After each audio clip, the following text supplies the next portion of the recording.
What we're going to do in this video is start to think about voting behavior. And in particular, we're going to start classifying motivations for why someone votes for a particular candidate. And I'm going to introduce some terms that will impress your political science friends, but you'll see that they map to things that we see every day or even behaviors that we see in ourselves in a pretty intuitive way. So one pretty clear reason why someone might vote for one candidate or another is because of their political party. And so this would be referred to as party line voting. Party line voting. So if your family has always been a Republican and you're a Republican and you just always support the Republican candidate, that would be party line voting. Now, another behavior that political scientists will often talk about is the idea of rational choice. Rational choice. And this is the idea that someone would choose to vote for one candidate or another based on a perception of which candidate is going to benefit them the most. Which one would it be rational for their own well-being? So, for example, if you said, hey, you know what?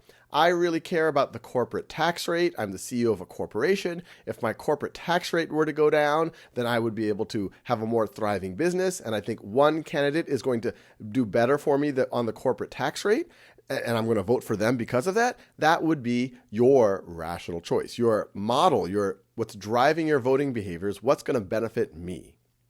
Now, another classification that you will hear talked about is retrospective voting. Retrospective. And this is the idea that, hey, I'm just going to vote for someone if it seems like they've been doing a good job or if it seems like things have been improving under their watch. You're looking in retrospect, and this will often be for incumbents, and saying, hey, look, yeah, the last term was pretty good with them, so I'm going to vote for them again. Now, the last classification we will introduce in this video is the opposite of retrospective voting, and this is looking into the future. Prospective voting. Prospective voting. And here you might look at one candidate and say, look, I think that they will be better for the country over the next 4 years. You're not even necessarily thinking about your own personal benefit. You're thinking about the country as a whole, but you're looking forward. You're looking prospectively and thinking about, hey, candidate A I think is going to do a better job, so I'm going to vote for her. So with these classifications out of the way, let's look at some statements that you might hear from folks when they think about who they are voting for. So here it says, the economy has been growing under Clinton, so he has my vote. So pause this video, and how would you classify this motivation for voting? Well, here, the voter, is talking about the economy in the recent past. So this right over here is retrospective voting. So I'll draw a line right over there. That is retrospective voting. Clinton seems to have been doing a good job, or the economy's been growing under him, so he has my vote. Now, what about this statement? I am a lifelong Democrat, so Obama has my vote.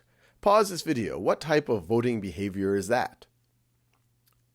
Well, here the individual is clearly motivated by their party line. They're not talking about Obama being good for them in particular. They're not talking about what Obama's going to do in the future or what he's done in the recent past. They're just talking about his party and that being the motivation for voting for him. So that would be party line voting. Now, what about this statement? Bush has ideas that will be really good for this country, so I'm going to vote for him. Pause this video. What type of voting behavior is that? Well, here the voter's thinking prospectively, thinking about, well, what will Bush do for the country in the near future? Ideas that will be really good for this country. So that is prospective voting.